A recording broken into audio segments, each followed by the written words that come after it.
In a town forgotten by time, where trouble rides in with the wind and legends fade slower than scars, they chose the wrong person to provoke, and by the time they realized, it was already too late.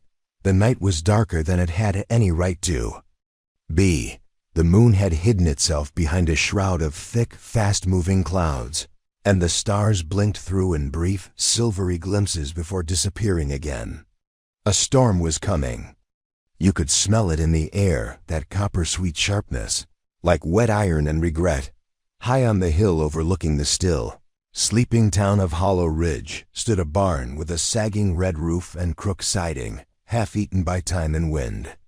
No one went up there anymore. Not since the old Braddock Ranch was split up and sold for parts. Folks whispered that place was cursed, or worse, haunted. But not all ghosts were dead. And some secrets weren't buried deep enough. A flicker of movement disturbed the hayloft's shadows. Calla Rennings pressed her back against the wall, fingers trembling as they clutched the frayed blanket around her. Her breath came short, shallow. She'd been hiding for hours. Days, really. Ever since she slipped out through the orchard rows and climbed the creek wall with nothing but a satchel, a jar of peanut butter, and the unborn child curled tight inside her belly. She was 17. 7 months pregnant. And alone. The wind howled outside, battering loose shingles, rattling the boards like ghost fingers. She hugged her knees, trying not to cry. Crying wasted water. And she couldn't afford to waste anything anymore.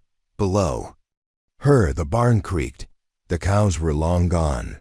So were the tools and the tractor. But every board, every nail still whispered of use, of memory. Her only visitors were mice, and the occasional coyote skirting the edge of the property. Until tonight. Footsteps. Real ones. Not animal, not wind, slow, measured, human. Calla froze, her heart hammering in her chest. She reached for the rusted pitchfork she'd stashed beside the hay pile. Her hand found it by instinct. She didn't think. She just held it, ready to strike. Or at least try. The footsteps stopped beneath the loft, and then a voice. Soft, almost a whisper. I brought you some food. Calla didn't speak. I know you're up there. I saw you from the house. You're not exactly invisible. Still, Calla said nothing. Then, more softly, you look about ready to drop. It was a girl's voice. Maybe her age, calm, clear. Calla shifted. Her fingers tightened on the pitchfork, her eyes scanning the hayloft opening. Her breath caught as a figure climbed. The ladder, blonde hair, braided back, pale blue flannel, dusty boots. A single lantern swinging in one hand, and a brown paper sack in the other.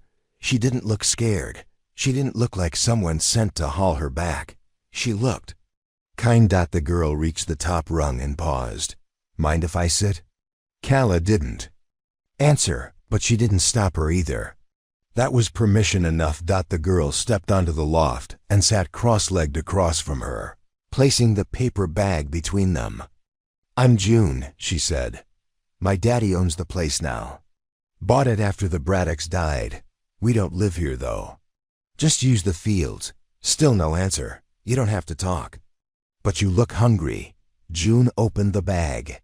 The smell hit Calla instantly. Biscuits, butter, honey. Her stomach betrayed her with a loud, hollow growl. June didn't comment. She just placed a biscuit on a napkin and slid it across.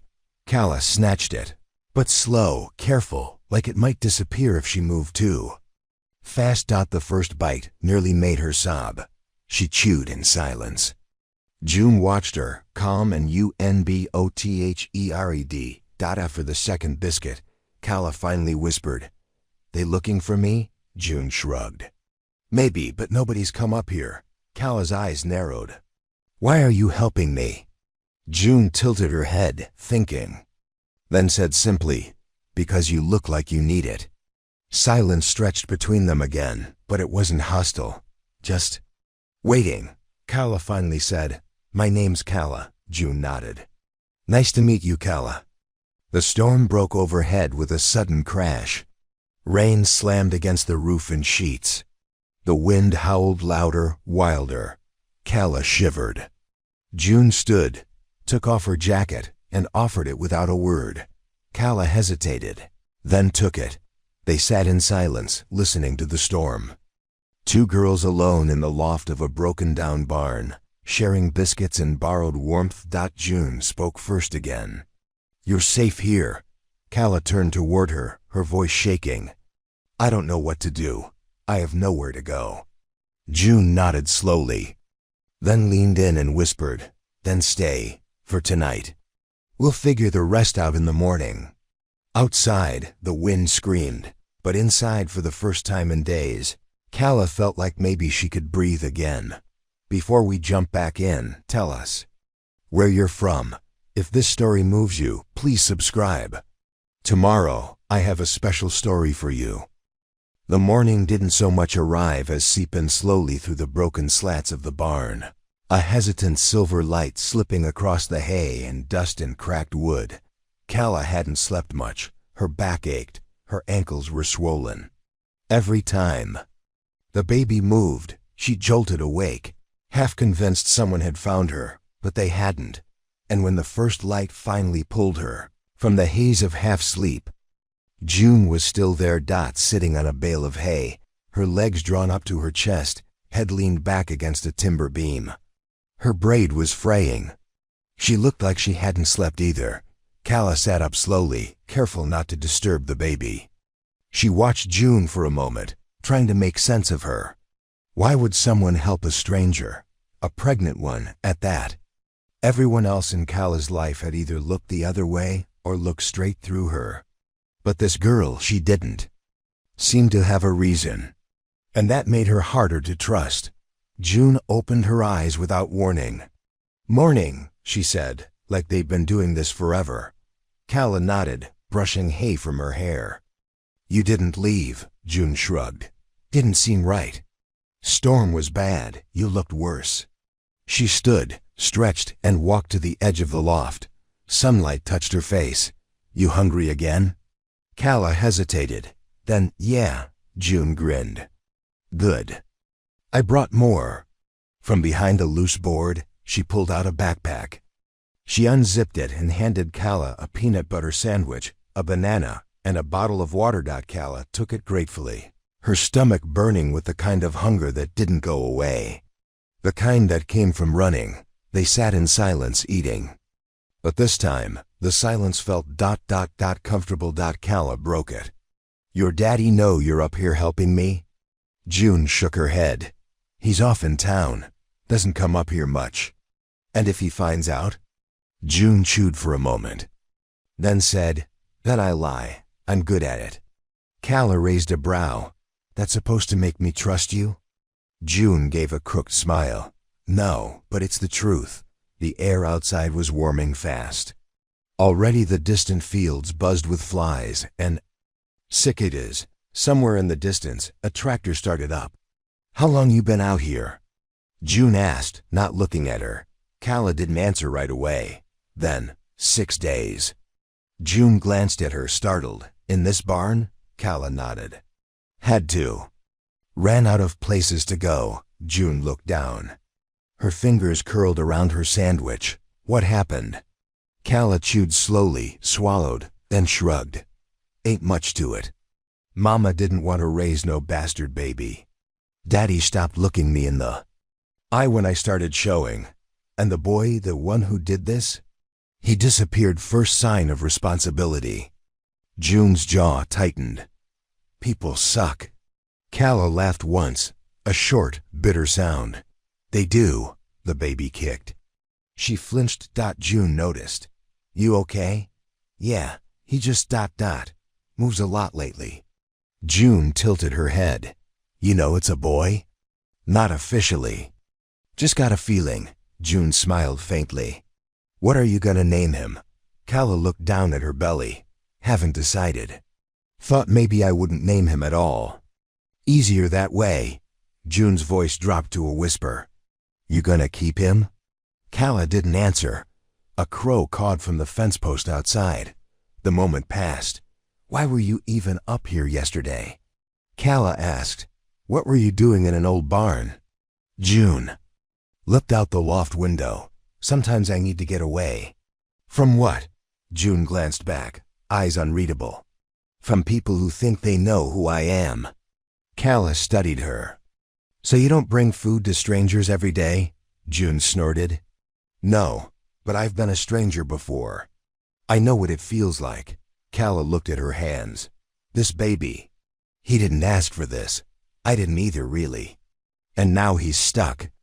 With me. June moved closer. Maybe he's lucky. To have a mom who can't even keep a roof over her head? June shrugged. To have one who didn't give up. Kala looked away. June said nothing else. Hours passed. June went down and fetched more water from a nearby pump. They drank, ate, rested. And when the sun started to dip, Kala turned to her. You said your daddy owns this place. You think he'd let me stay? June hesitated, then nodded. He doesn't like to say no to me, and I think if he saw you, really saw you, he'd say yes. Kala chewed her lip. I can work, clean, fix fences.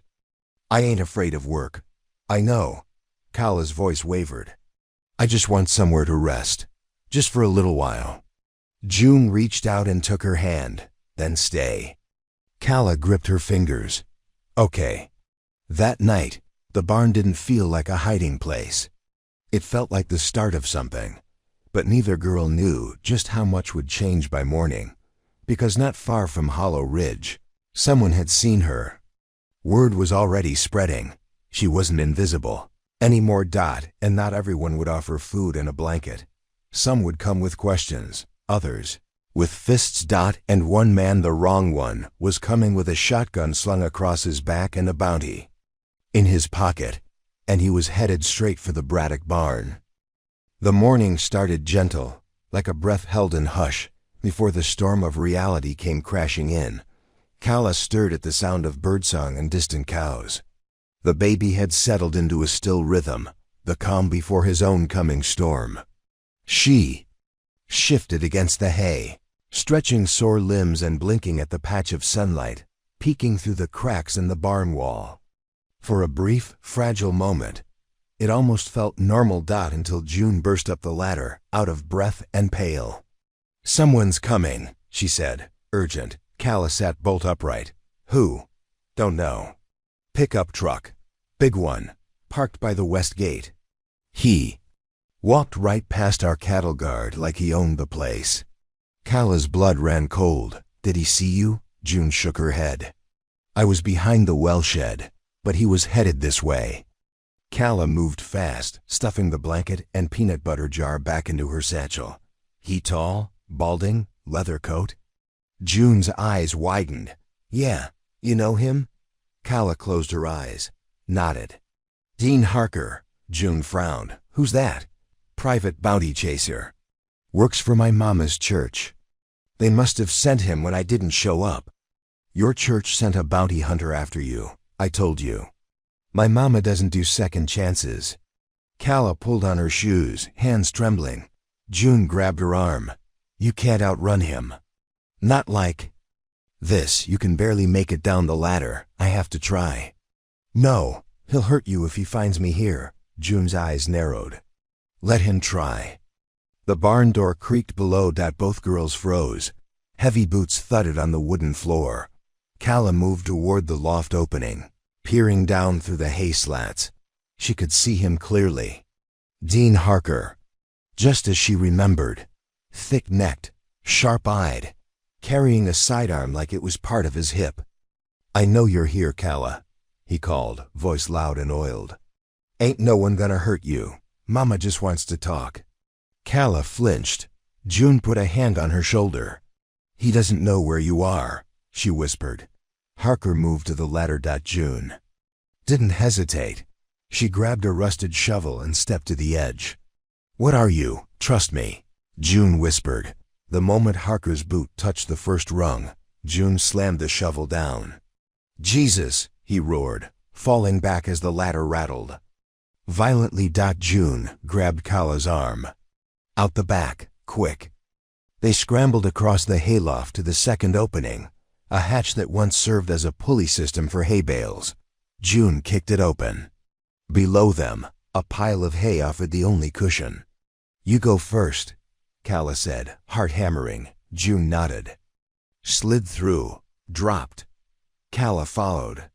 Her landing was hard, jarring her knees and her belly. She cried out. June was there instantly. "Can you walk?" Calla nodded. Barely. They moved fast, crouched low through the tall grass behind the barn, away from the truck. Harker was shouting, trying to right the ladder. June led her toward the tree line, where an old cattle trail wove through the underbrush. They didn't speak. Every branch crack was a threat. Every breath too loud. When they reached a dry creek bed, June finally said, "We can hide here, just until he leaves." Calla collapsed beside a log. Her hands shook. "Thank you."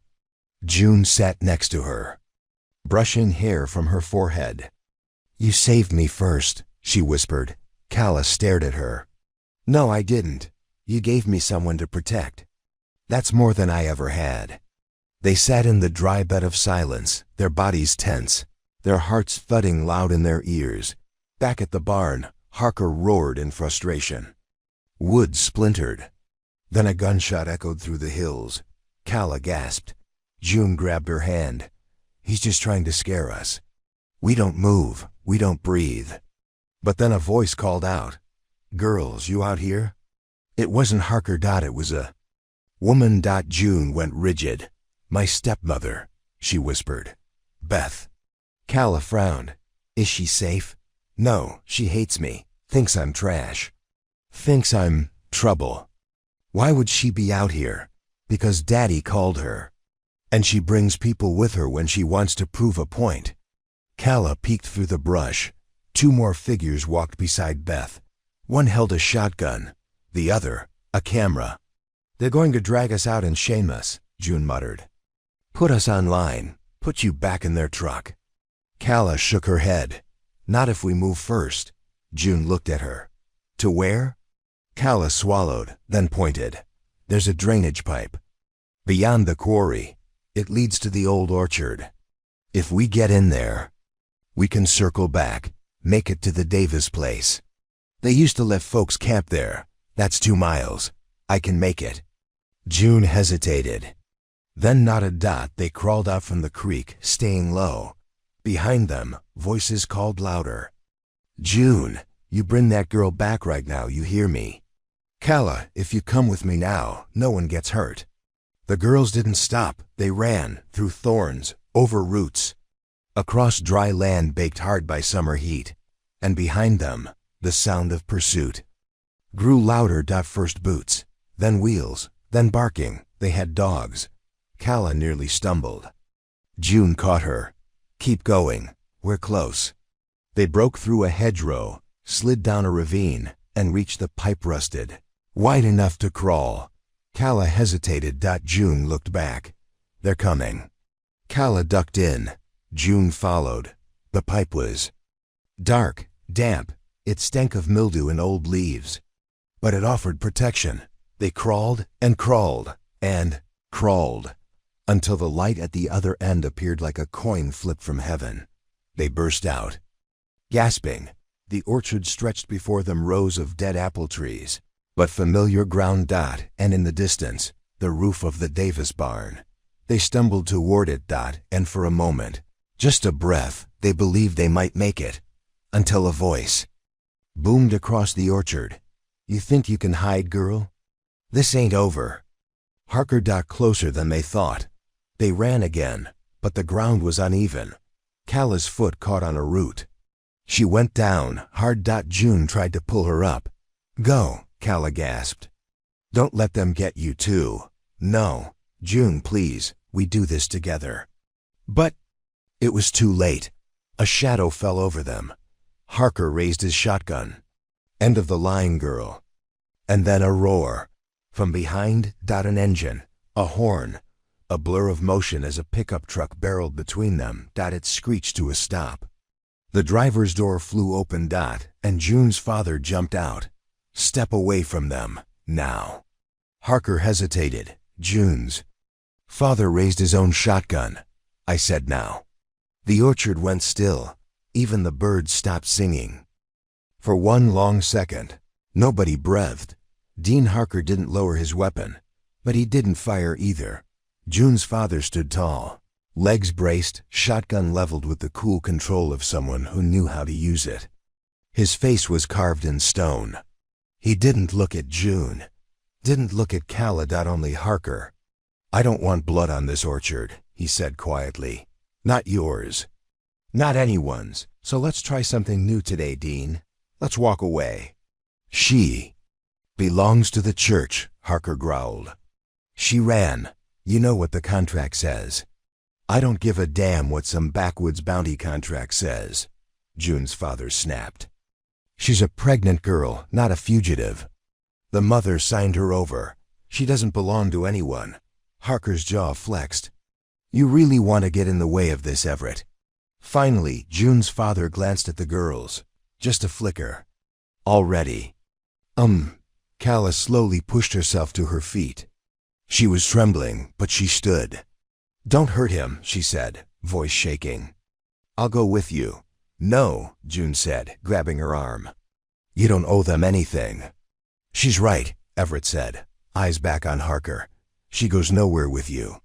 Not unless she chooses it herself, in front of a judge. Not here. Not today. Harker's fingers tightened on the shotgun. Then another voice rang out. Drop it, Dean, now. All heads turned. Beth stood at the edge of the orchard, behind Harker.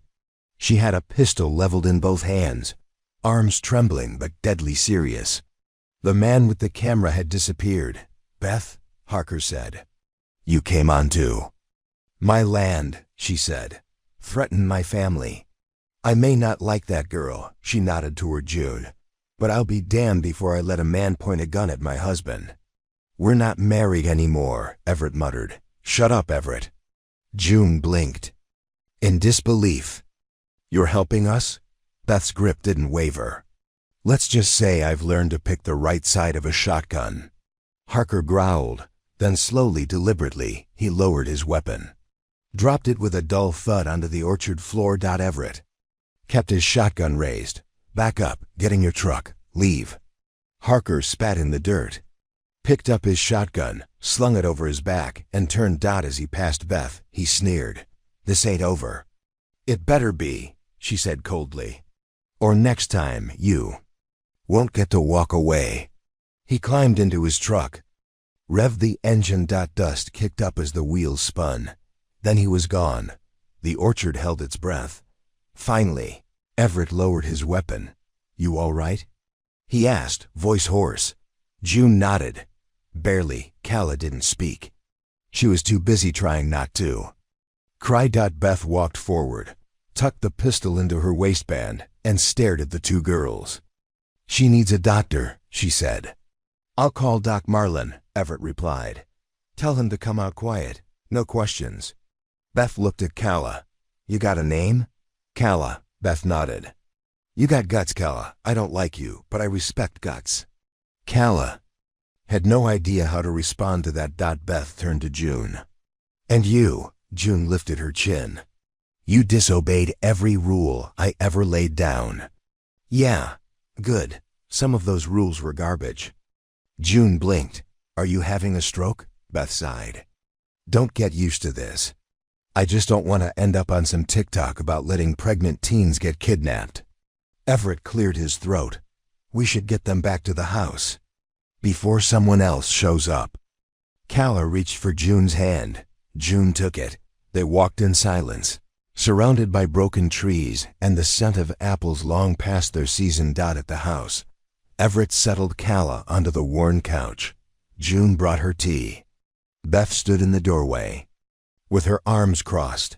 You want to stay here? Calla hesitated. Just for a little while. Until the baby comes. Beth looked her up and down.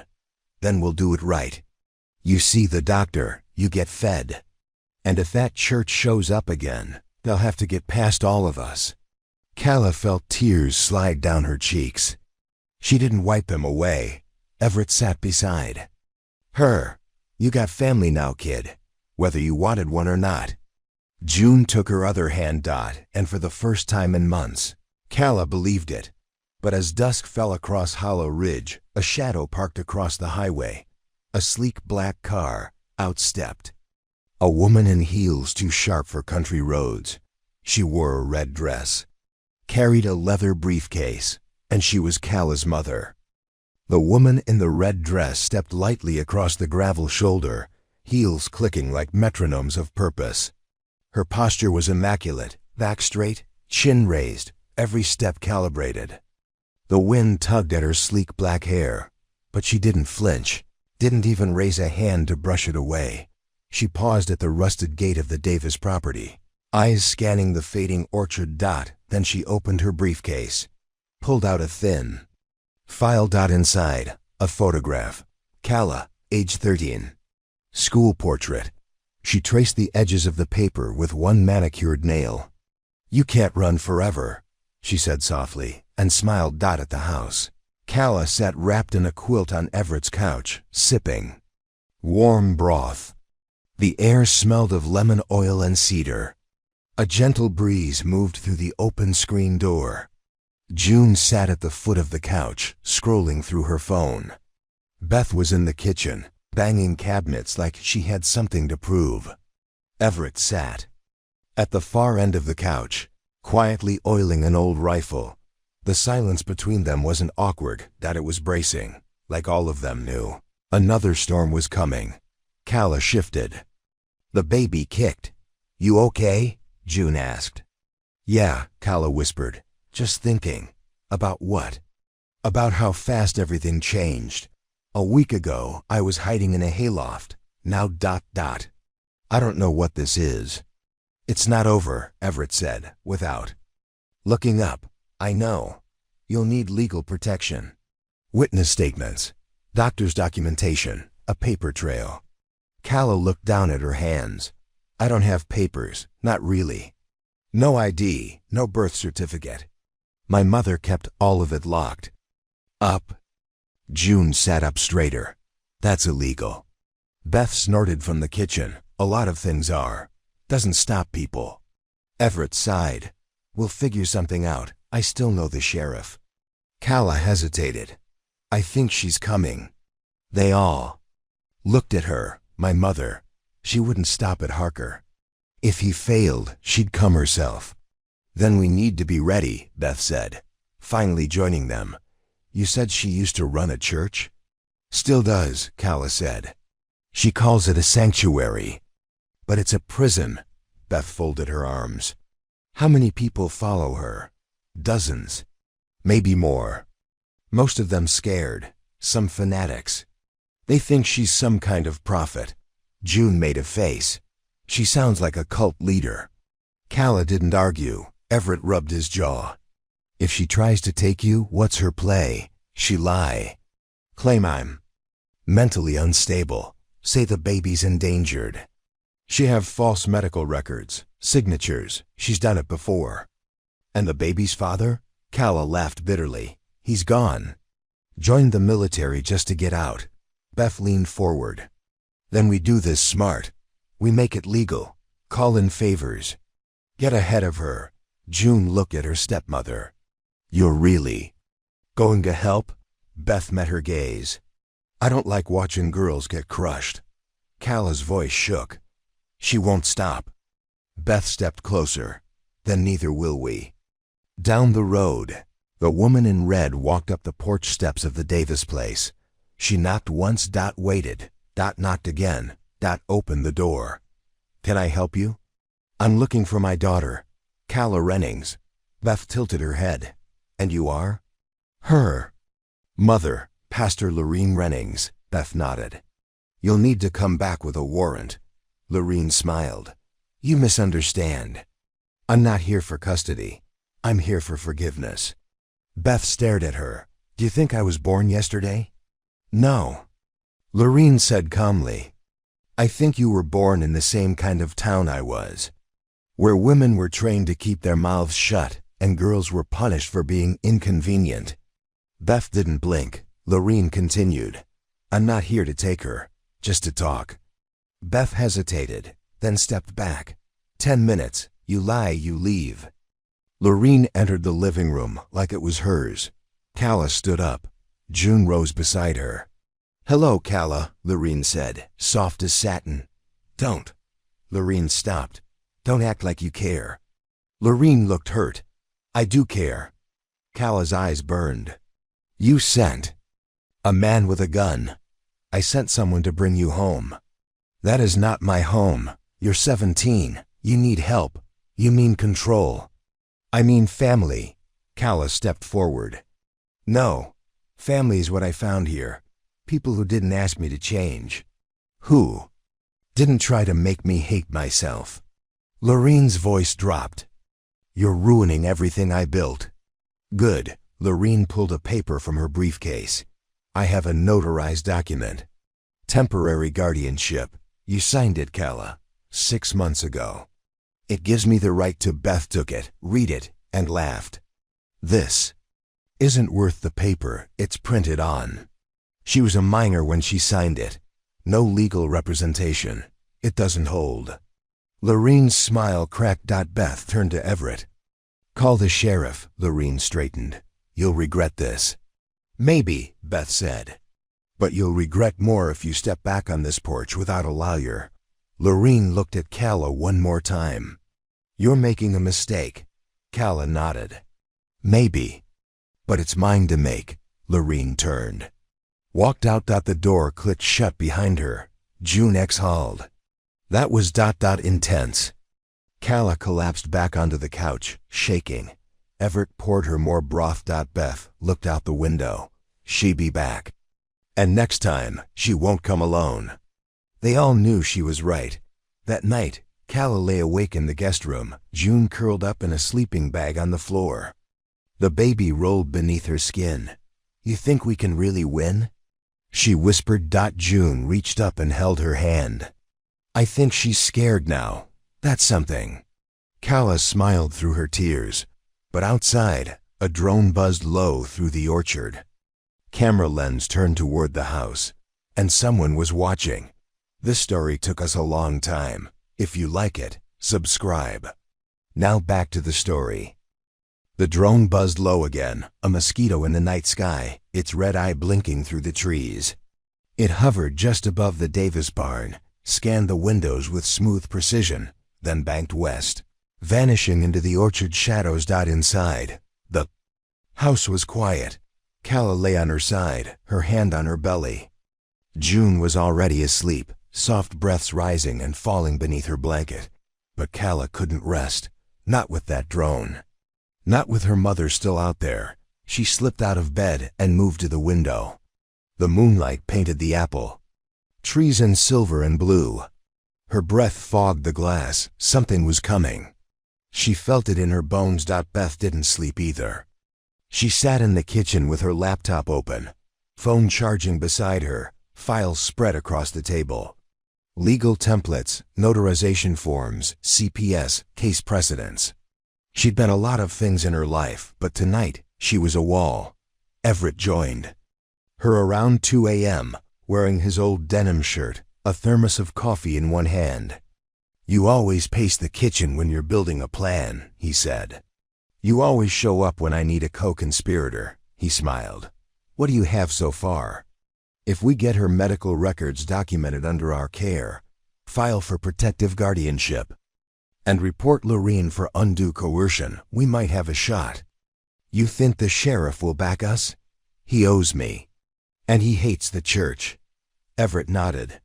Then it's time to play for keeps. Beth looked up. You in? He poured her a cup of coffee. Always. By sunrise, the house was buzzing. Beth called her cousin, a paralegal in Fairgrove. Everett got on the phone with the sheriff. June raided the garage for surveillance blinders. And Calla, tired, swollen, but fierce, let Doc Marlin take her blood pressure without flinching. You're healthy, he said. Stressed but strong. How long until the baby comes? Could be tomorrow, could be 3 weeks. Calla nodded. Then, I need to be ready. Doc Marlin squeezed her shoulder. "You're doing good, kid." He handed Beth a signed medical release on his way out. "This alone might not stop Lorene," he said. "But it helps." "Every page counts," Beth replied. That afternoon, Everett walked Calla through the fields. Slow steps, careful. Her belly pulled forward with each stride, but she refused help. "I don't want her to see me as weak," she said. Everett nodded. "You're not. You never were." "You don't even know me," he smiled. "Don't have to. The people worth protecting all look the same when they finally stop running." She looked up at him. "What does that mean?" "It means you remind me of someone." "Who?" "June's mom." Calla was quiet. "She dead?" "Ran." "Why?" He didn't answer. Not right away, then. "Because no one told her she didn't have to." That night, Lorene returned. This time, she brought people. 3 cars. 6 followers. All dressed in crisp, coordinated clothing. One carried a clipboard. Another had a phone camera already filming. They stood at the end of the Davis driveway. Like a sales team from Hell. Beth stepped onto the porch, shotgun in hand. "Don't," Lorene smiled. "We're here for a discussion. This is private property, so you've made clear. But the girl belongs to us." Everett joined her on the porch. "She belongs to herself." The cameraman stepped forward. "Would you mind repeating that for our viewers?" Beth leveled the shotgun. At the camera, "Put that down before I test out my aim." The man backed away. Lorene's smile faded. "You can't keep her forever.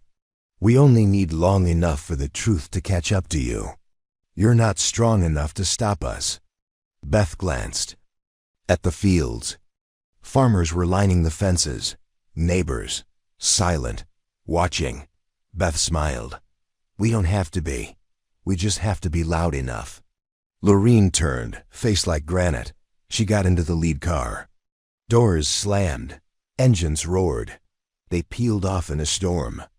Of dust. June found Calla in the barn. She was sitting on a hay bale, hands on her belly, rocking slightly. "I heard," Calla whispered.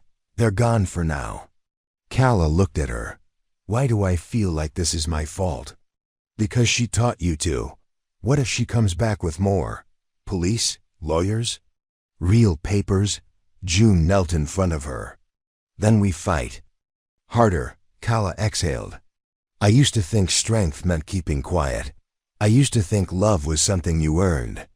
They sat in silence. Then Calla said, "When this baby comes, I want you to be there." June blinked. "Me?" "You were the first person who saw me, really saw me. You fed me, stood up for me, got dirty, ran. You stayed."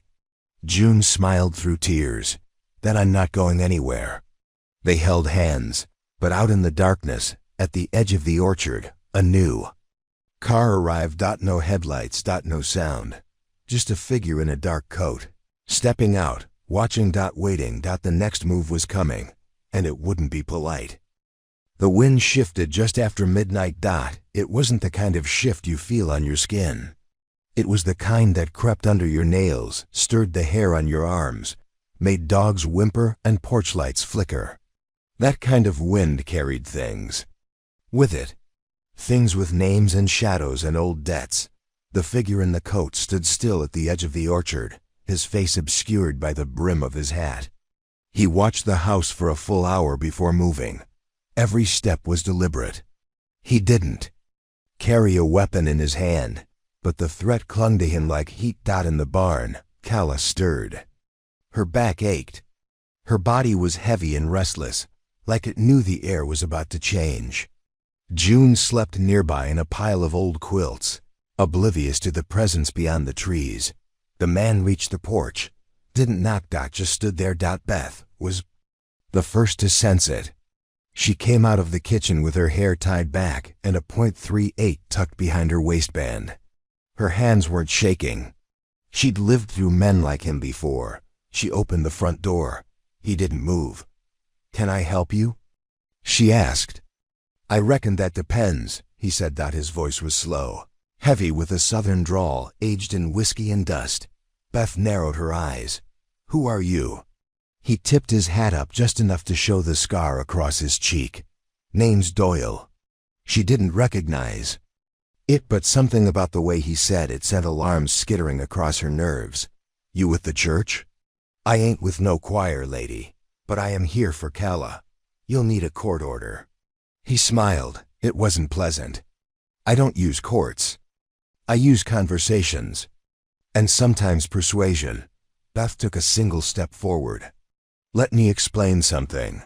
We're not interested in persuasion. That girl took something that didn't belong to her. Beth frowned. She took her freedom. If you have a problem with that, you're gonna need a different front porch. Doyle shifted his weight. Not a threat, just awareness. You're real confident, I'm real tired, fair enough. He turned and walked back down the steps. Into the dark. Beth shut the door, locked it, double-bolted it. Then she went for Everett. Calla woke to pain, not sharp, not yet, but deep, rhythmic. A cramp that tightened like a hand around her spine. She sat up slowly, clutching her belly. June stirred. You okay? Calla didn't speak right away. Another wave hit. This one stronger. June scrambled to her knees. Is it happening? Calla nodded. I think so. June was up in an instant. Out the barn door. Shouting for Beth. Everett came running. So did Doc Marlin, who had been sleeping in the truck since the last incident. Beth was already boiling water. We need blankets, towels, everything clean. The house flipped into motion. Calla was brought inside. Settled into the guest room. Doc checked her vitals. You're early, but not dangerously. We can do this. Calla gritted her teeth. I want June. Beth nodded. She'll be right here. June came in, pale but steady. She took Calla's hand. You ready? No, good, me neither. They both laughed, then Calla screamed, outside. Doyle hadn't left. He watched the lights flicker in the guest room. Listened, took notes. Then he pulled out his phone. She's in labor, he said. Tonight. A pause. No, don't come. Let her deliver, then we take the child. He listened. Smiled. Yeah, I know exactly when. The labor lasted 6 hours. At dawn, the baby came screaming into the world, fists clenched, eyes furious. A boy, 7 pounds. Even. Calla sobbed. June held her hand the whole time. Doc wrapped the baby in a blue towel and handed him to her. He's beautiful, June whispered. Calla smiled. He looks like a fight. What are you going to name him? Calla looked down at the child. River. Why? Because he kept moving forward. Even when I didn't want to. June cried then. So did Beth. Even Everett wiped his eyes. Doc checked vitals. Everything good. Everything strong. They let Calla rest. June stayed curled beside her on the bed. And no one noticed the figure. Outside. Doyle. Still waiting. Still watching. And now he wasn't alone. 2 more men stepped from the trees. One carried a ZTCHEL. The other, a pair of handcuffs. Doyle lit a cigarette and exhaled. Let her name the kid. Let her feel safe. We'll take him at sundown. The other 2 nodded. And the orchard grew cold again. The wind shifted just after midnight. It wasn't the kind of shift you feel on your skin. It was the kind that crept under your nails, stirred the hair on your arms, made dogs whimper and porch lights flicker. That kind of wind carried things. With it, things with names and shadows and old debts. The figure in the coat stood still at the edge of the orchard, his face obscured by the brim of his hat. He watched the house for a full hour before moving. Every step was deliberate. He didn't carry a weapon in his hand, but the threat clung to him like heat. In the barn, Calla stirred. Her back ached. Her body was heavy and restless, like it knew the air was about to change. June slept nearby in a pile of old quilts, oblivious to the presence beyond the trees. The man reached the porch, didn't knock. Just stood there. Beth was the first to sense it. She came out of the kitchen with her hair tied back and a .38 tucked behind her waistband. Her hands weren't shaking. She'd lived through men like him before. She opened the front door. He didn't move. "Can I help you?" she asked. "I reckon that depends," he said. His voice was slow, heavy with a southern drawl, aged in whiskey and dust. Beth narrowed her eyes. "Who are you?" He tipped his hat up just enough to show the scar across his cheek. "Name's Doyle." She didn't recognize it, but something about the way he said it sent alarms skittering across her nerves. "You with the church?" "I ain't with no choir, lady, but I am here for Calla. You'll need a court order." He smiled. It wasn't pleasant. "I don't use courts. I use conversations. And sometimes persuasion." Beth took a single step forward. "Let me explain something. We're not interested in persuasion. That girl took something that didn't belong to her." Beth frowned. "She took her freedom. If you have a problem with that, you're gonna need a different front porch." Doyle shifted his weight. "Not a threat. Just awareness. You're real confident. I'm real tired. Fair enough." He turned and walked back down the steps. Into the dark. Beth shut the door, locked it, double-bolted it. Then she went for Everett. Calla woke to pain, not sharp. Not yet, but deep, rhythmic. A cramp that tightened like a hand around her spine. She sat up slowly, clutching her belly. June stirred. "You okay?" Calla didn't speak right away. Another wave hit. This one stronger. June scrambled to her knees. "Is it happening?" Calla nodded. "I think so." June was up in an instant, out the barn door. Shouting for Beth. Everett came running. So did Doc Marlin, who had been sleeping in the truck since the last incident. Beth was already boiling water. "We need blankets, towels, everything clean." The house flipped into motion. Calla was brought inside. Settled into the guest room. Doc checked her vitals. "You're early, but not dangerously. We can do this." Calla gritted her teeth. "I want June." Beth nodded.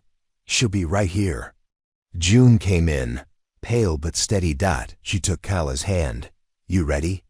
"No." "Good, me neither." They both laughed. Then Calla screamed. Outside. Doyle hadn't left. He watched the lights flicker in the guest room. Listened. Took notes. Then he pulled out his phone. "She's in labor," he said. "Tonight." A pause. "No, don't come. Let her deliver. Then we take the child." He listened. Smiled. "Yeah, I know exactly when." The labor lasted 6 hours. At dawn, the baby came screaming into the world, fists clenched. Eyes furious. A boy. 7 pounds. Even. Calla sobbed. June held her hand the whole time. Doc wrapped the baby in a blue towel and handed him to her. "He's beautiful," June whispered. Calla smiled. "He looks like a fight. What are you going to name him?" Calla looked down at the child. "River." "Why?" "Because he kept moving forward. Even when I didn't want to." June cried then. So did Beth. Even Everett wiped his eyes. Doc checked vitals. Everything good. Everything strong. They let Calla rest. June stayed curled beside her on the bed, and no one noticed the figure. Outside. Doyle. Still waiting. Still watching. And now he wasn't alone. 2 more men stepped from the trees. One carried ASATCHEL. The other, a pair of handcuffs. Doyle lit a cigarette and exhaled. "Let her feel safe. We'll take him at sundown." The other 2 nodded. And the orchard grew cold again. Morning didn't arrive so much as creep in through the seams of the house. Fog clung to the orchard like old breath. Frost rimmed the windows. And silence wrapped around the Davis place with the softness of a held-in scream. Inside, Calla sat awake. River dozed against her chest. June was still curled beside her, one arm draped protectively over them both. But Calla hadn't slept. Not really. Not since she heard her name in the dark. Sarah. It had slipped out like a wound, reopening without permission. She hadn't thought of her sister in years. Not since the accident. Not since Lorene had said, "One child lost to sin is tragedy, two is weakness." Calla remembered the candlelight vigil, the whispered judgment, the way they buried her sister with more shame than prayer. Sarah had been 15 and pregnant. Beth brewed strong coffee in the kitchen while Everett sat on the porch with binoculars. "Nothing yet," he muttered. Beth checked her watch. "He's waiting for our routine to slip. He won't get that lucky." They kept the lights dim, the phones off, the guest room curtains drawn. Sheriff Hargrave came by just after 7. Left his cruiser visible on the road, made sure the neighbors saw him. "We're making noise," he said. "People are paying attention." "Good," Beth replied. "Let Lorene know we're not going quietly." In town, the gossip had already bloomed. People whispered at the diner, shared grainy phone videos from the attempted CPS raid, screen captured Doyle's face, debated whether the church had finally gone too far. Some said Calla was a runaway. Others said she was possessed. Few just said she looked too tired to be a threat to anyone. And quietly, around the second pot of coffee, people started taking sides. At noon, Calla sat under the quilted canopy Beth had built in the barn. River slept in a woven bassinet. June sat cross-legged nearby, sketching. "You're really good," Calla said. June didn't look up. "It's the only thing that ever kept my hands out of trouble." "What are you drawing?" "You and him. The moment he first looked at you." Calla blinked. "Why?" "Because one day he'll need to see it." Calla looked at the sketchpad. "Can I keep it?" June tore the page out without hesitation. "It's already yours." That night, the dream returned. Not Sarah. Not the church, but the orchard and a voice.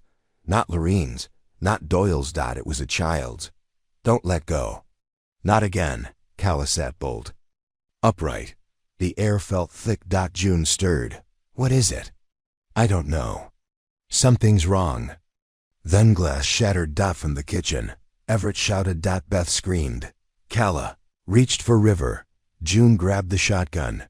Footsteps thundered. Voices. Not police, not neighbors. Calla held River tight and crawled beneath the bed. June crouched by the door, finger on the trigger. Then silence. Then, "Calla!" A voice roared. "Not Doyle. Lorene. You come out right now, or I swear to God, you'll wish you had." Beth shouted back. "You're trespassing," Lorene sneered. "I'm retrieving church property." Calla flinched. June moved to the window, outside. Doyle held Everett at gunpoint. Beth was on her knees, bleeding from a cut at her hairline, and Lorene stood in the hall now, her hair pinned, her smile tight, her eyes wild. "Give me the child, Calla. You've played your little rebellion." Calla didn't move. Lorene stepped closer. "You're not ready. You're not worthy. You're just like her." Calla's voice shook. "Like who?" "Your sister. A liar, a stain, a warning." June stepped between them. Lorene raised a knife. June didn't flinch. Calla screamed, "Stop!" River cried. Beth crawled into the hall, bleeding but alive. Sheriff Hargrave appeared at the door behind them. "Put it down, Lorene." The knife didn't lower. Hargrave aimed. "Now." Doyle turned. Everett swung a shovel. Gunshot. Scream. Knife dropped. Lorene collapsed. Doyle fled. The orchard lit up with squad cars. Neighbors poured in. Hands pulled Beth to her feet. June rushed to Calla. River sobbed. And Calla, she just breathed. Long. Hard. Alive. The sirens faded into the distance. Deputies moved like quiet shadows through the orchard, taking statements, collecting weapons, taping off shattered glass and blood-soaked rugs. EMTs patched Beth's head wound and checked Everett's bruised ribs. Hargrave ordered a search perimeter for Doyle, but the man had vanished like smoke that never should have been there. In the barn, Calla sat in the corner with River cradled against her chest. June sat beside her, eyes red, shoulders trembling. They didn't speak, didn't need to. The adrenaline crash was total. The kind that left you hollow and dizzy, floating just above your skin. Is she dead? Calla finally whispered. Beth stood in the doorway. No, but she never touch you again. Lorene was taken into custody on charges that included armed trespassing, assault, attempted kidnapping, and impersonation of a public official. Her church released a statement disavowing her unauthorized mission and promptly scrubbed her name from all public directories. But Beth knew better. They'll find someone else, she told Sheriff Hargrave. They always do. Then let him come, he said, but next time we'll be ready faster. Doyle's car was found 3 counties south, abandoned under a covered bridge. His fingerprints were all over the false documents. But no one ever saw him again. Some said he fled to Mexico. Others swore he changed his face and signed up with another church. A few said he never really existed in the first place, just a ghost of someone the system made room for. Calla didn't ask. She didn't care. The weeks that followed were slow, careful, and full. River grew stronger. He took to June's voice like a moth to a flame, calmed instantly when she hummed, fussed. Only when she left the room. Calla recovered physically, but the deeper healing took time.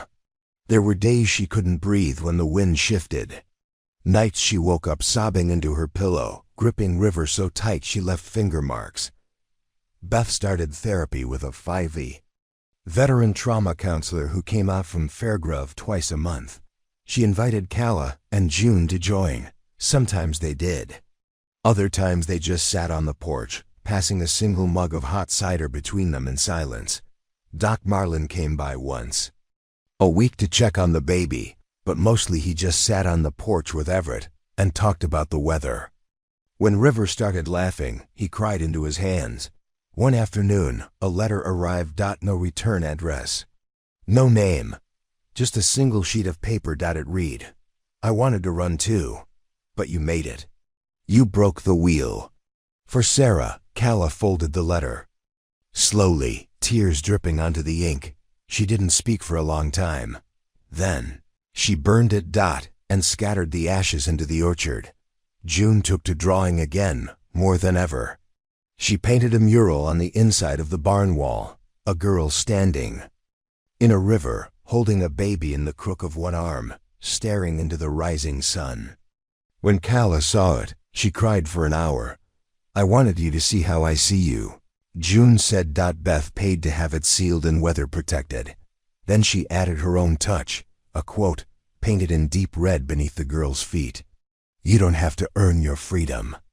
You just have to survive long enough to claim it. The orchard never fully recovered. Too much had happened there. But one spring morning, Calla noticed something different. A bloom. Just one, on the edge of the grove, where Doyle had once stood. It was white, fragile, unlikely, but it was alive. She carried River out to it. Let him grab the branch with his tiny hand.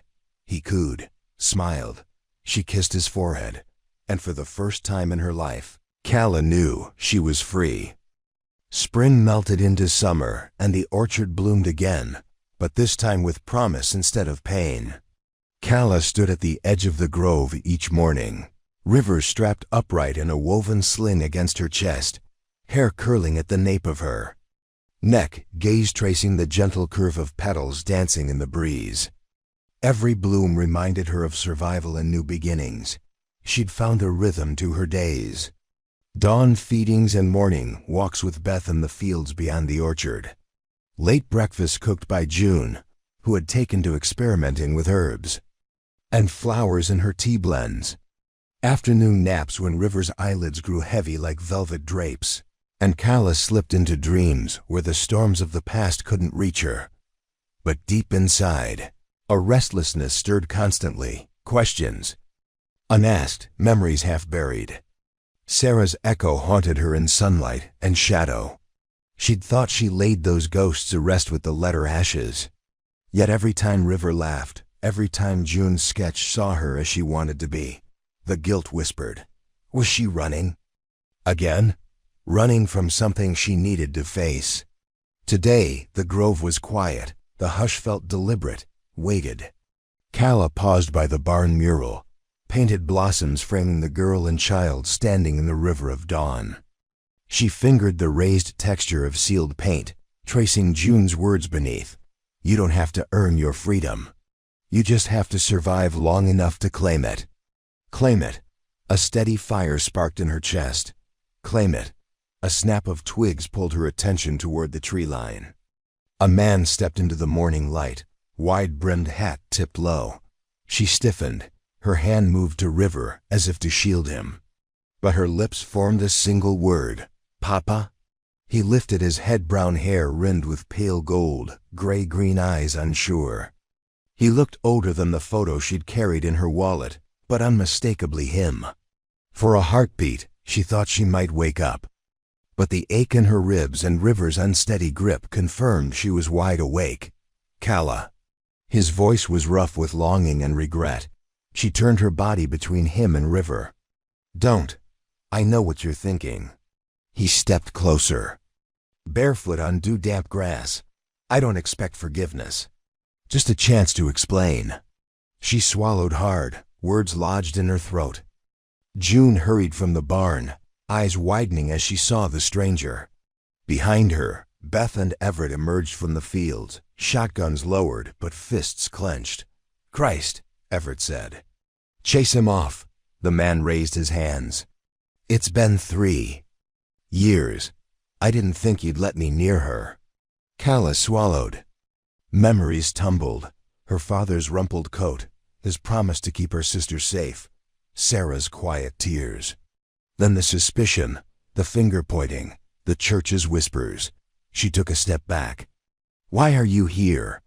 He closed the distance, his eyes fixed on River. To meet my son. River reached for him, brown curls brushing his father's sleeve. Calla gasped. No. June dropped behind her, an arm around her waist. You hurt us once, Calla said, voice trembling. You lost that right. Her father's throat tightened. I never stopped searching for you, for both of you. I lived for a letter, a sign. Then last week, I found your orchard in the county records. Drove all night. Beth stepped forward. Last night he was Adams. This morning, he's Spencer? He shook his head vigorously. My name's Lauren Matheson. I changed my name after the accident. Took years to find the courage. Everett frowned. Accident? Calla felt June stiffen. Lauren swallowed. The crash Sarah died. I nearly died. I woke up in a hospital and realized I'd woken at the same moment she died. I couldn't bear her ghost in every hall, every mirror. I left. Calla's heart twisted. You ran. I found the church. They taught me to bury pain. I buried everything. Then I got their letters, Calla. Come home or else. And I realized the people who hurt you never would. But I felt too broken to. Come back. The orchard wind swirled. River squirmed in her sling. Calla's chest tightened. June spoke, quiet and fierce. He has a right to tremble in front of his son. Lauren's eyes brimmed. I know you won't forgive me. But if you'll give me 5 minutes just to look at River. Calla's world balanced on the edge between anger and something else, pity. Compassion, the faint stirring of hope. She closed her eyes. Then took a breath. 3 minutes. And as Lauren knelt in the grass, trembling hands lifting River's tiny fists to his lips, Calla felt the river of past and present converge a gentle tide pulling her toward whatever came next. The moment was fragile as a breath. Lauren's trembling lips pressed to River's palm, eyes locked on the soft curl of the newborn's fingers. Calla felt frozen, rooted to the spot. The orchard wind hushed as if the trees themselves were holding. Vigil. 3 minutes stretched infinite. June stood back, silent witness, her sketchbook forgotten at her feet. Beth and Everett watched from the edge of the barn's shadow, hands loose on their weapons, hearts loosened in their chests. Calla felt every second, every pulse, every unspoken word. Then Lauren lowered River into Calla's arms. His own were shaking badly. He's perfect, Calla whispered. Lauren nodded, tears spilling free. Like his mother. Calla's breath hitched. She'd never heard him speak of Sarah with tenderness. Thank you, she said. He exhaled, relief and remorse mixing in his gaze. I'm so sorry, Calla, for everything. Calla held River tight. I know. She closed her eyes against the surge of emotion, grief, love, anger, forgiveness, all tangled. Deep in her chest, when she looked up again, June was at her side. You okay? June asked. Calla nodded, voice catching. I think so. I hope so. Lauren swallowed. I came to ask if I could help. In any way. Calla glanced at Beth, then at Everett. Both nodded. She took a deep breath. We need a bigger barn roof. This one leaks. He blinked, then managed a shaky grin. Consider it done. Weeks slipped into months. The Davis property became a home in full bloom. Lauren worked dawn till dusk fitting new boards on the barn, sealing the roof, painting shutters. With June's flower motifs. He moved quietly, as if afraid to break the fragile peace he'd found. Beth oversaw the final legal filings. Calla's guardianship, showing the court the evidence of abuse and coercion by Pastor Rennings and her operatives. June's father returned to help run the fields, reconnecting with June in ways both tentative and joyful. And River grew first a cooing infant, then a giggling toddler who chased blue butterflies and napped on Calla's shoulder at midday. Calla found herself laughing more, crying less. The nightmares faded to dreams she could steer, sunlight on grass, River's small hands reaching for hers, June's sketchbook full of new pages, Lauren's face in the morning light.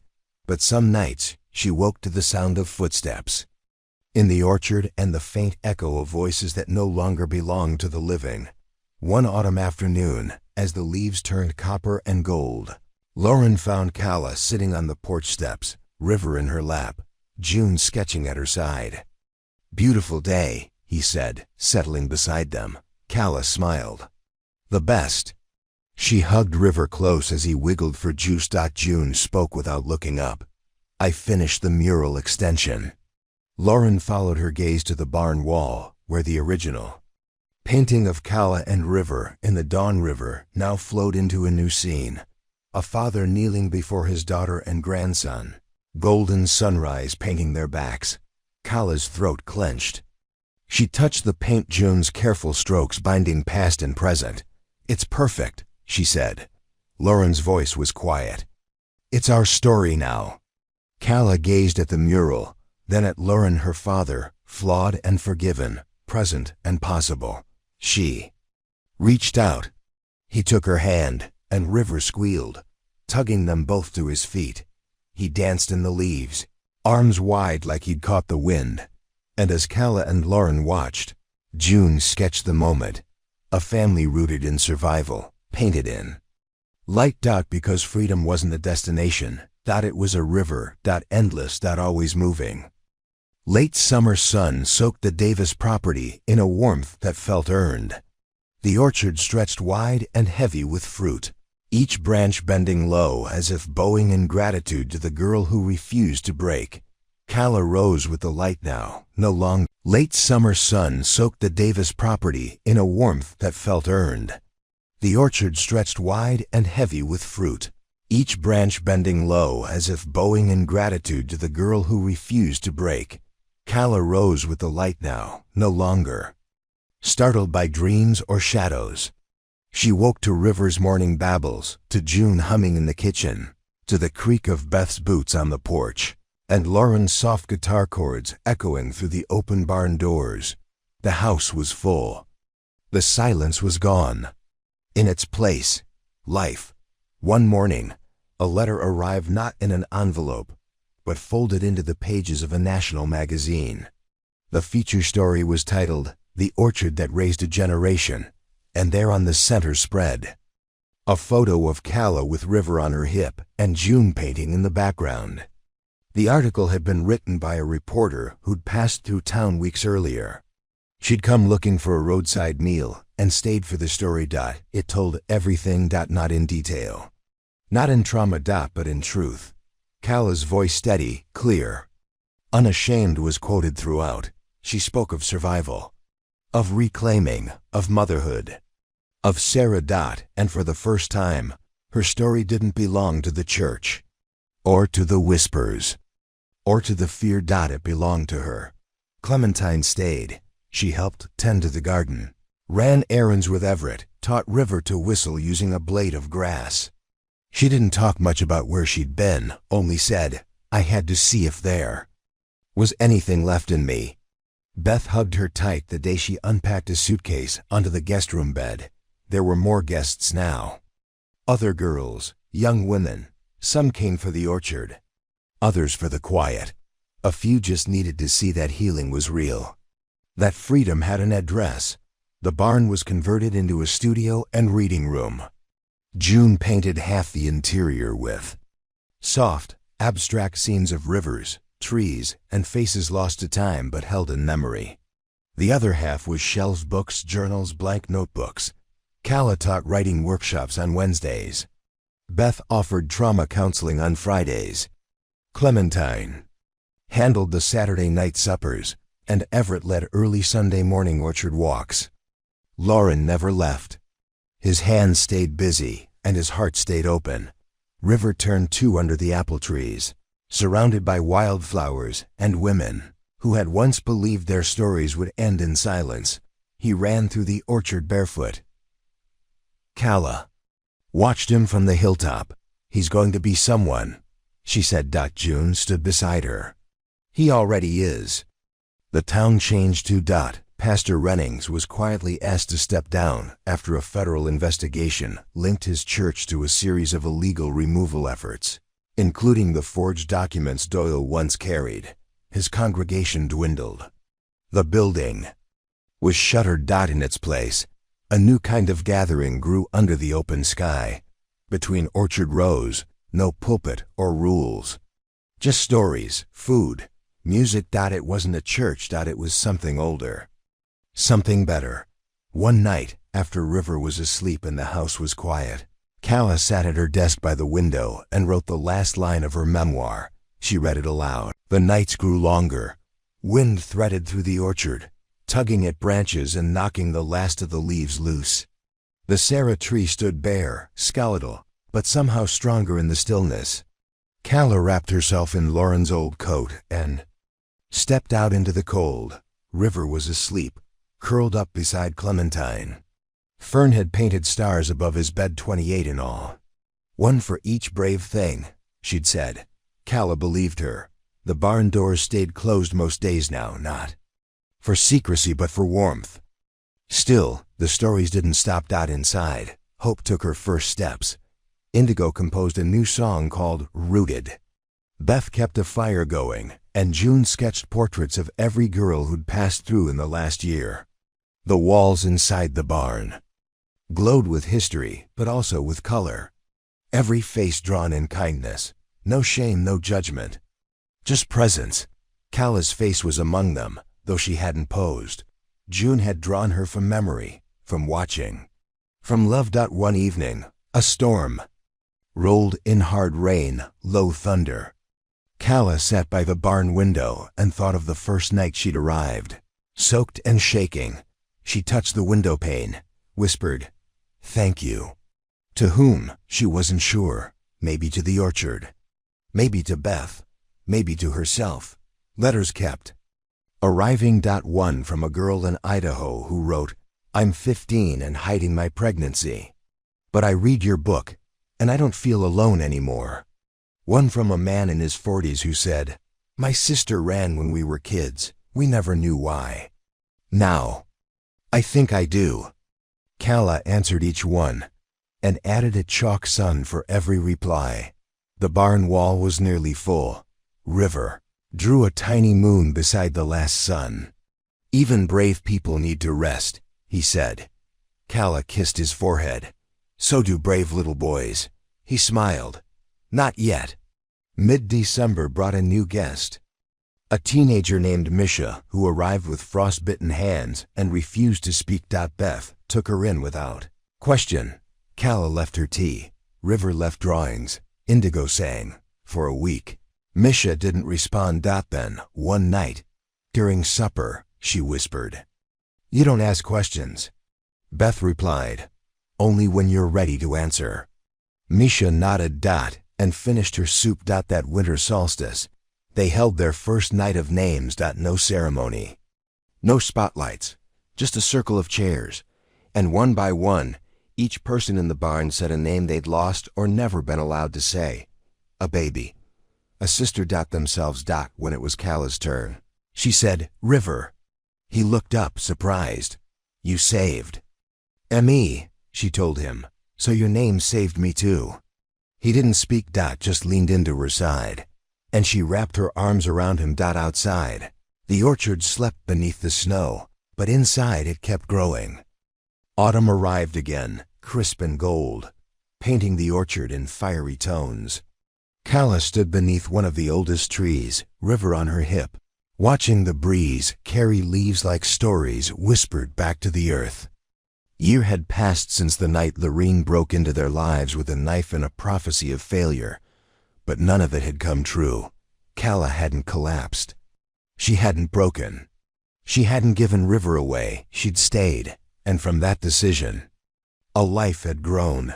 River babbled something about apples and mud, and Calla kissed his cheek. "Let's go see if Clementine finished the cobbler." They walked back toward the house, leaves crunching underfoot. Beth sat on the porch steps reading. A letter from a girl in Idaho who wanted to visit. June's laughter floated from the barn, where she taught a watercolor class to 2 runaway sisters and a young woman trying to reclaim her name. Lauren fixed a fence out by the north field, sleeves rolled to the elbow, pausing every so often to scan the horizon like it still surprised him that nothing bad was coming. Peace had a rhythm now, but peace wasn't stillness. It was motion with meaning. That evening, they gathered in the orchard for River's naming ceremony, not a baptism, claiming the idea had been Beth's.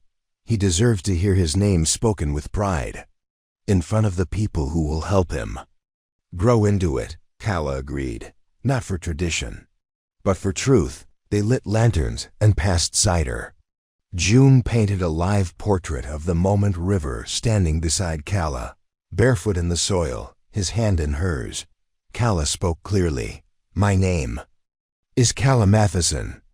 My son's name is River. He is not a mistake. He is not a burden. He is not a symbol of shame." She looked around the circle. Beth and Everett, June, Lauren, Clementine, dozens of others. "He is my choice, my miracle, my roots. And his name is his own." The orchard echoed with quiet applause. River ran into the lantern light, chasing moths. The trees bent slightly with wind. And Calla, watching him, understood something new. She wasn't just surviving anymore. She was planting. That fall, the barn's guestbook filled to its last page. They ordered 5 more. The orchard retreat became a sanctuary in full, a place where people brought their wounds and left with pages, paint, and names they'd been told to forget. One guest came from Minnesota, carrying her baby in a sling. Another from Alabama, with a scar down her jaw and a voice like gravel that turned to honey when she spoke of hope. Some stayed for days, others for months. One girl stayed for good. Her name was Marigold. She arrived without a bag, just a folded piece of paper in her boot. June found her sobbing in the barn, clutching an old newspaper article with Calla's picture in it. "I thought, if I could find the orchard," Marigold said, "I'd be okay." Calla took her hand. "You already are." One night, Lauren brought out his guitar again. He sang an old folk song Sarah used to love. Calla sat in the doorway, eyes closed, River asleep in her lap. Clementine leaned over. "Do you think she hears it?" Calla nodded. She always did.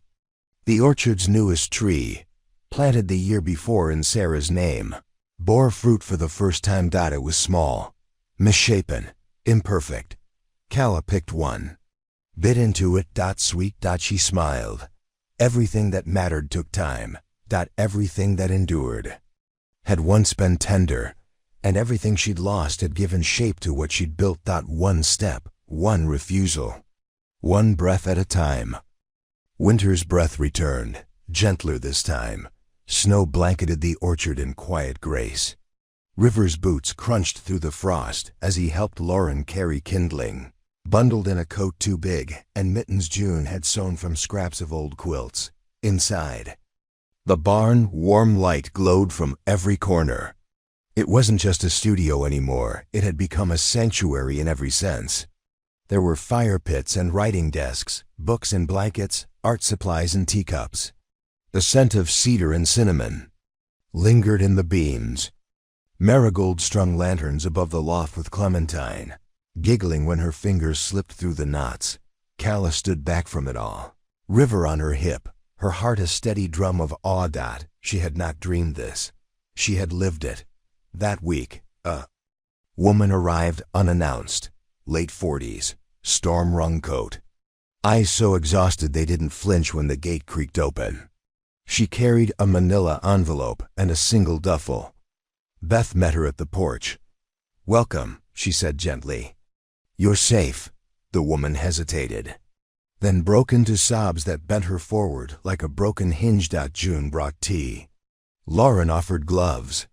Clementine stayed by her side. Her name was Harlow. She'd spent 20 years in a compound church in the hills, had fled with bruises hidden under sleeves and a birth certificate clutched to her chest, proof of a son she'd been told had died. Calla sat with her that first night. No questions, no agenda. Just presence. Harlow whispered, "Is it real, all this?" Calla answered, "Yes, because we made it." In February, Calla's memoir was published. Modest run, indie press. But it spread like wildfire through the kind of circles that needed it most.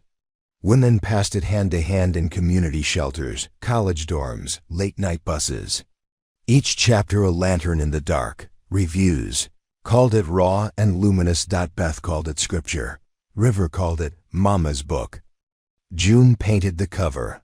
On it, a girl standing in the snow, holding a child, facing a grove of trees made of light. More letters came, one from a senator's aide. Another from a school principal, who rewrote the district's disciplinary policies. After reading Calla's story, one from a woman who had escaped a trafficking ring, saying, "I didn't know I could just stop running." Calla kept them all. Not to build a shrine, but to remember. That spring, Calla taught a course at the local college. Only once a week, writing and resilience.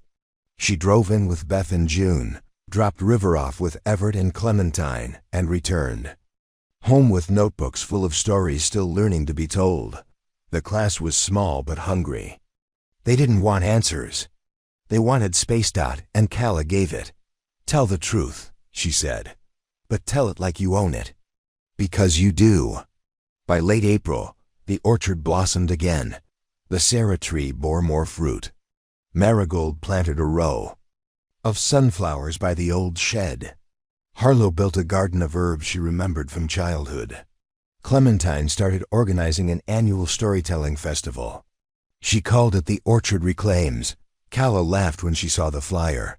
"That sounds like a battle cry." Clementine winked. "It is." River turned 3 under skies of gold. He had his mother's eyes, his father's laugh, and a name that carried him like wind. He danced between trees. He chased birds. He sang to apples. And Calla stood beneath the mural on the barn wall, hand resting on the wood, feeling every heartbeat that had led her here. She didn't cry. She breathed and smiled. Summer returned with thunderclouds and long green afternoons. The orchard grew wilder, stronger, roots deeper, branches broader. River turned 4 in a tangle of laughter and lemonade. He no longer clung to Calla's hip, but ran ahead, asking questions faster than she could answer. He named all the bees, sang lullabies to worms, and corrected grown-ups about the difference between apples and pears with grave concern. One afternoon, he asked, "Mama, what does survive mean?" Calla knelt in the dirt beside him, a half-planted sapling in her hand. "It means we made it through, even when it was hard. Like this tree," he said, pointing to the one they'd moved from shade to sun. She smiled. "Exactly." River patted the roots. "Then I hope it survives too." That summer, Clementine's festival, the Orchard Reclaims, drew its largest crowd yet. Tents bloomed across the fields. Food trucks lined the drive, workshops, live music, shared readings. Calla stood on the makeshift stage on the second evening, the barn's mural lit behind her. She wore jeans and boots, River's hand in hers. She read a passage from her second book. This time, it wasn't just about her. It was about all of them. The girl with the inked collarbone who'd brought her own folding chair. The elder woman who whispered, "I buried 5 names before I let anyone call me by one again." The boy who clapped too hard. The mother who left her rings on the orchard gate. Afterward, people hugged, cried, shared, not to relive trauma, to celebrate survival, to witness each other. Lauren's health wavered that summer. Nothing serious, but enough to remind them all of time's soft warning. Calla found him one morning staring at the mural again. "You okay?" she asked. He nodded, just wondering if Sarah would be proud. Calla placed her hand on his shoulder. "She is. Every time River laughs, every time I stand up and don't flinch, she's here." They stood in silence a while. "Thank you," he said, voice cracked like old wood. "For what?" "For letting me stay long enough to try." June's paintings made it to a gallery in San Francisco. A solo show titled "The Ones Who Stayed." She flew out for the opening, wore a blazer Calla picked for her, and came back 3 days later with a journal full of city sketches and a new tattoo on her wrist. A tree. Its roots shaped like an open hand. Beth and Everett finally retired. Not from caring, but from the business of managing the retreat. They handed the deed to Calla in a quiet ceremony under the stars. She cried so hard she dropped the folder. "This place was always yours," Beth said. "You just hadn't arrived yet." One morning, Marigold asked to lead a new workshop. She called it Returning. It was for those who didn't flee but stayed too long in the wrong place. "Some of us survive by staying put," she said. "But staying doesn't mean silence." The orchard kept blooming. Letters kept coming. Children grew.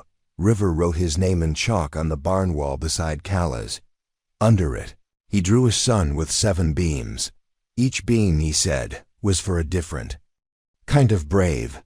"Which one are you, Mama?" Calla looked at the beams. "Maybe all of them," she said. And that night, while River slept, she traced her fingers over his drawing and let herself cry, not out of sadness, but reverence. Because no part of her past scared her now. It had become roots, and she had grown from it. Autumn fell softly. Leaves turned amber, skies mellowed, and the orchard entered its season of hush. The trees bore fewer fruit now, but Calla liked the quiet.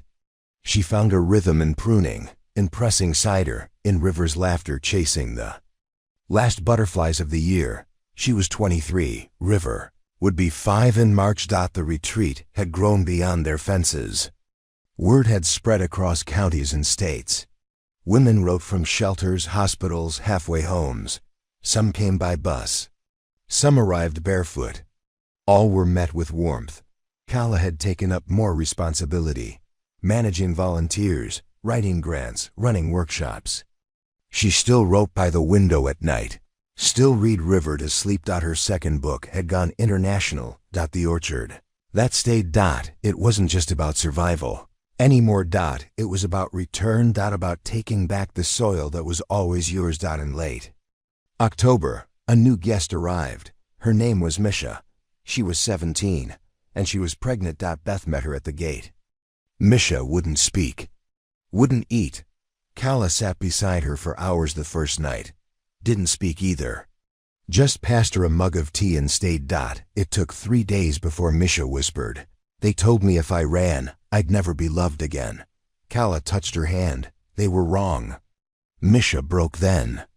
Wept until she fell asleep on the porch swing. That night, Kala stood outside River's room, listening to his soft breathing. She remembered her own first night there, the weight of silence, the ache of doubt, and she promised herself no girl who came here would feel alone again. Lauren passed that winter, peacefully, in his sleep. Kala found him in his chair by the stove, his sketchpad still open to a drawing of River swinging from an apple tree. A smile on his face. The funeral was held in the orchard, snow falling like blessings. Kala spoke last. He didn't arrive perfect. He didn't leave perfect, but he stayed. And that made him family. She planted a tree over his ashes, River named it Grandpa's tree. Spring thawed the orchard.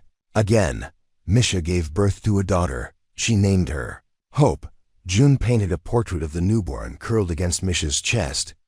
Sunlight through the barn rafters. The mural now spanned the entire barn wall, a tapestry of stories. Kala, River, Sarah, Lauren, June, Clementine, Marigold, Harlow, Beth, Everett. Now, Misha. Now Hope. Underneath it, River added one more chalk sun, 8 rays, all kinds of brave. He said. The orchard hosted its 5th annual festival. Guests camped under the trees. A woman named Alina sang lullabies in Spanish.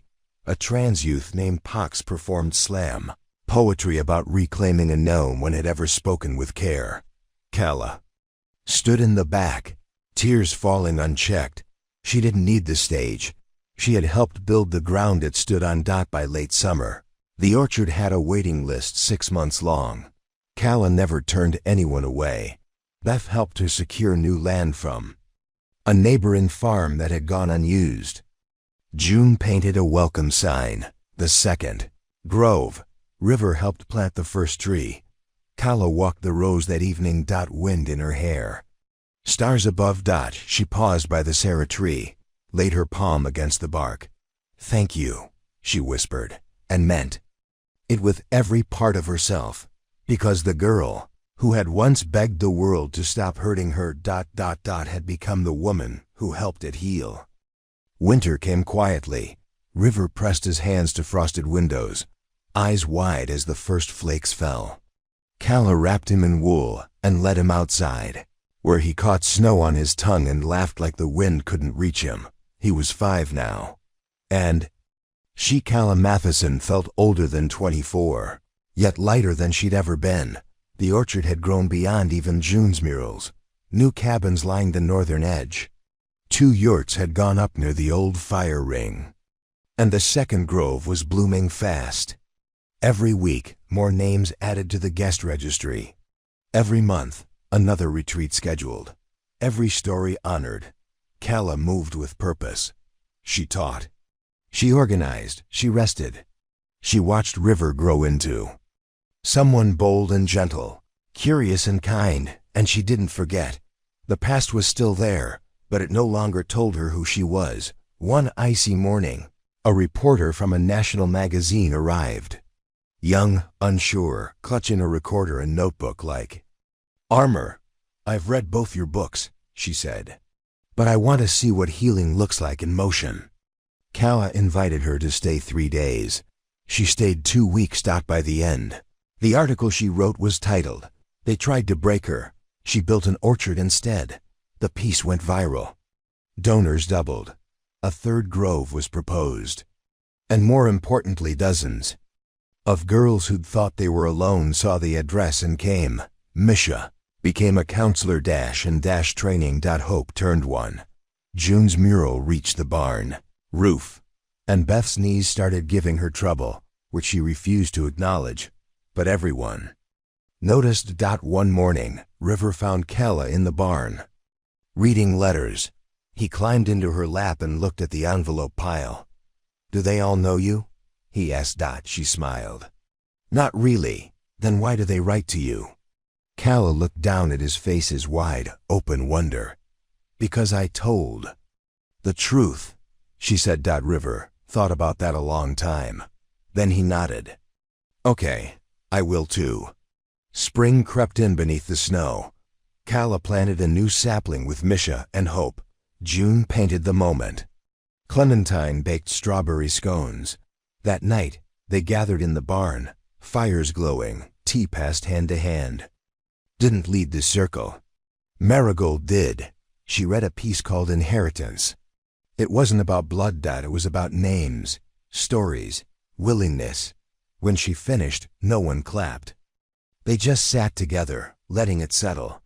Later, River looked up at the stars and asked, Mama, do we live in a story? Calla bent beside him. No, she said. We live beyond one. He blinked. What's beyond a story? She thought. Then whispered, The orchard. Summer again. The orchard was full. Every tree, every path, every story. Calla stood beneath the Sarah tree at dusk, its branches casting long shadows over the grass. River ran ahead, now tall enough to climb the lower limbs. He laughed, feet swinging. Above the earth, the mural on the barn wall had no more room. So June started painting inside, the rafters, the beams, the old loft door. Every stroke carried a name, every hue a memory. The Orchard Reclaims Festival returned. Now in its 6th year, hundreds came. Some who had never spoken their truths aloud before. Some who had changed their names, their towns, their lives. This year, Calla didn't speak on stage. Misha did. She held Hope in her arms and said, I arrived with nothing but fear. I leave with a name, a daughter, and a place I call mine. Calla stood in the crowd, heart full, tears falling. River held her hand. She sounds like you, he whispered. Calla nodded. She sounds like herself. That's all we want. In late summer, a girl arrived with a guitar strapped to her back and a single name in her wallet. Indigo. She was quiet, observant, slept in the loft, sang at night when no one was supposed to hear. River did. And told Calla, the new girl sings stories. Calla invited Indigo to the next fire circle, gently, no pressure. She came. She played. And her voice held so much broken light that even Beth cried. Clementine built a library near the second grove. It had beanbags, floor cushions, shelves full of donated books, and an entire section of survivor-written stories. Calla placed her 2 books there. Then started a third. It wasn't a memoir. It was fiction, but it held every truth she'd learned, that you don't need to be perfect to be worthy, that family can begin at your breaking point, that the quietest girls sometimes grow the loudest roots. One crisp morning in October, Everett brought out an old wooden bench and placed it beneath the Sarah tree. He carved the words by hand. This orchard began with one girl who didn't run. Calla read it, then added her own line beneath in ink, and all the ones who walked toward her. The orchard was never finished. It didn't need to be, because healing wasn't a final chapter. It was a harvest. Ongoing. Offered. Carried forward. Rivers. Chalk sun on the barn wall now had 9 rays. Mama, he asked one day, what happens when I run out of space? Calla smiled. You start a new wall, he grinned. I already did. She followed him to the other side of the barn, and there it was, a fresh wall, a new sun, blank beams waiting for new names, new songs, new truths. She kissed his forehead and whispered, good. Because even the brightest orchard needs someone to begin the next story. Snow arrived early that year. By late October, the orchard was dusted white, a sugar coat over the long limbs and sleeping soil. River declared it magical and dragged Calla out before breakfast to make snow angels beside the Sarah tree. She lay in the hush beside him, eyes closed, breath rising slow. He whispered, do you think the orchard dreams when it's sleeping? Calla smiled. Maybe. What do you think it dreams about? River's answer was simple. Us. The third grove opened officially on the winter solstice. Beth lit the first lantern. Misha cut the ribbon. Indigo sang. Hope scattered petals. Kala said nothing. Just stood at the edge, hand in Lauren's old coat pocket, where his final note to her still lived. "You're not just brave," he'd written. "You're what makes brave possible." She stayed until every guest had entered, then stepped into the new grove last. And felt the orchard welcome her all over again. Letters poured in with the frost. One from a nurse in Kentucky who'd read Kala's books aloud in a women's ward. One from a librarian in Alaska asking for 20 copies. One from a teenage boy who wrote, "My sister said your story helped her stay." Kala responded to everyone, because everyone mattered. The mural inside the barn spread to the rafters and began creeping down the floor. River added a chalk drawing of a girl with wings holding a lantern. "Who's that?" Clementine asked. River shrugged. "Maybe she's not here yet." June proposed a new event for the spring, the lantern run. Each guest would write a truth they'd never said aloud on a small piece of paper. Then they'd place it inside a lantern and walk it to the edge of the orchard at dusk, not to let it go, but to light the way. Kala loved the idea. "I think we've always been running," she said. "Now it's time we run toward something." New families came, a woman with 2 sons, a teen dad with calloused hands, a grandmother raising a granddaughter named Star. Each carried ache. Each planted roots. Each added another ray to River's ever-expanding chalk suns. "Do I stop at 10? He asked. Kala shook her head. "Not until you can't lift the chalk." River grinned. "Then I'll use paint." That February, Kala was invited to speak at a national conference on trauma recovery. She wore a simple dress, read a poem she wrote the night before. It was called "The Orchard Never Asked You to Be Whole." The room wept. She returned home to a path of candles leading from the driveway to the barn. River waited there, holding a sun-shaped paper lantern. "Did you tell them the truth?" he asked. Kala bent low. Double quotes, "Yes, baby, always." He nodded and handed her the lantern. "For the girl who comes next." Spring came with thunder and birdsong. The orchard awoke in a frenzy of petals and promise. Buds stretched wide. Bees buzzed with purpose. River named every new blossom, calling them his friends. Kala watched him from the porch, mug warm in her hands, heart full. He was 6 now, and she had started dreaming again, not the haunted kind, but the hopeful ones. In them, girls found paths through wild woods. Boys wept and were met with open arms. Trees whispered names. Homes grew from hands. She wrote them down by candlelight, pages stacking beside her like seedlings.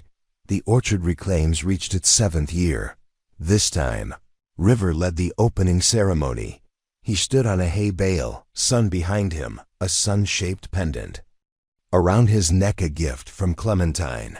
"My mama says the orchard tells stories," he said, "but I think the orchard is a story, and we're all in it."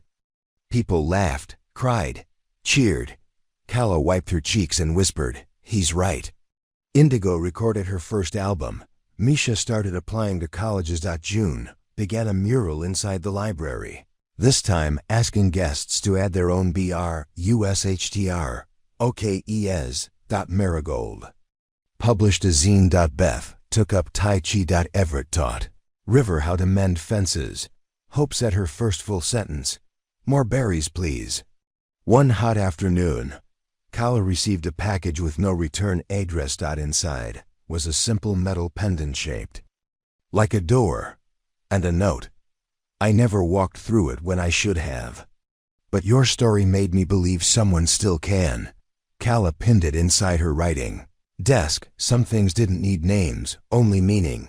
The orchard added a meditation yurt, a trauma-informed yoga instructor moved into the cabin by the creek, a documentary crew spent 2 weeks filming quietly, respectfully, never intrusive. They titled the film, "What Grows After." It screened in 9 festivals. 3. Kala didn't attend any, but she watched it one night with River curled beside her. When her face appeared on screen, he whispered, "You look brave there." She kissed his curls. "I was." One morning in June, a girl stood at the orchard gate. Barefoot. Holding nothing but a threadbare backpack. Calla opened the gate. The girl didn't speak. She didn't need to. Calla reached for her hand. Led her through the orchard, past the mural. Past the chalk suns, into the barn where warmth waited. Into the circle where names weren't demanded, only offered. River brought the girl a cup of water. She drank, then looked up. And for the first time she smiled.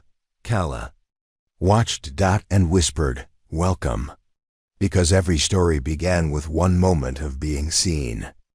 Autumn mellowed into gold. The orchard ripened slower this year, as if savoring each day. Leaves curled at the edges. Apples dropped with soft thuds. The Sarah tree shed its first limb, a quiet snap in the middle of the night. Calla found it at dawn. She ran her fingers over the break, then sat beside it for an hour without speaking. Not mourning. Just remembering. Fern helped River build a treehouse between two trunks in the second grove. Clementine supervised. Everett brought the wood. Hope painted the inside with stars. They called it the lookout. From up there, you could see the entire orchard. One day, Calla climbed up with River and asked, "What do you see?"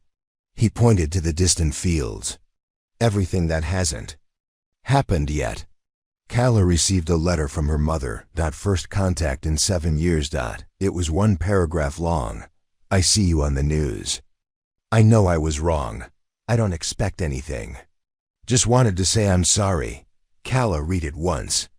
Then again. Then folded it, placed it between the pages of Lantern Girl, and left it there, not as an answer, but as a boundary.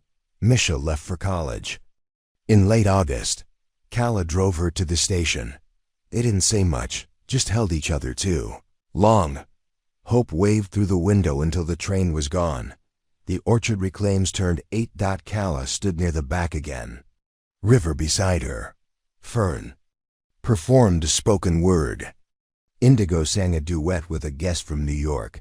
Beth sat in a wheelchair now, but her spirit hadn't slowed a second.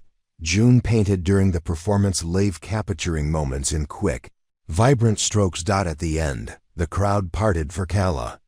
Asked for one line, just one. She stepped forward, cleared her throat, and said, "We were never the broken ones. Just the ones who had to bend farther to bloom." Silence. Then thunderous applause. That night, under the barn rafters, Fern showed Calla her newest pages. It was a novel. Half-done. Calla read a paragraph, then looked up. "You have your own orchard now," Fern whispered. "I learned from the best." Calla closed the notebook gently. "No, you learned from surviving. You learned from choosing to stay." Later, in the quiet of her room, Calla wrote the opening line of her 4th book. A girl walked into an orchard and found herself waiting. She paused, looked out the window. River was chasing fireflies. Fern was laughing nearby. The barn glowed. Mural breathed. And Calla whispered to the dark, "We're ready for what comes next." Winter's end teased the orchard with shy blossoms. The ground thawed. Buds stretched. River raced Aaron, his new friend, in the grass. 2 boys shouting like the wind could catch them. Aaron was the daughter of a guest who discovered the orchard during a storm. Her wheelchair trailed like a loyal shadow. Calla watched them, heart full. 7 years ago, she'd been the one unable to move forward. Now she saw whole lives weaving through the trees. The orchard's newest addition was a gentle access ramp. Carved around the Sarah tree, a gift from Juniper, another survivor turned volunteer. The ramp wound like a riverbank, soft wood underfoot. Handrails carved with names of those who'd inspired it. Calla walked Aaron up and let her turn in a slow circle. "See everything?" Aaron grinned. "This is home." Calla nodded. "We built it for that." That spring, Calla inaugurated the first branch campus in Fairgrove, a small house retrofitted as day retreat for those who couldn't stay overnight. Misha returned home breaks between college semesters to lead yoga and crafts. June taught watercolor journaling. Beth guided gentle walks. River tagged along, handing out muffins from Clementine's bakery cart and capturing bees in jars for study. On May's full moon, the orchard hosted its lantern run for the 3rd year. Guests filled paper lanterns with wishes instead of confessions, carrying them past the 3 groves. Hope and Marigold organized the procession, calling out names as lanterns floated into the night. When Callas turned skyward, she whispered, "I wish for birds that carry our stories wherever they fly." The lantern drifted beyond the trees, and she believed it would reach somewhere that needed it. Mid-June brought a girl named Lark, tiny, fierce scar across her eyebrow.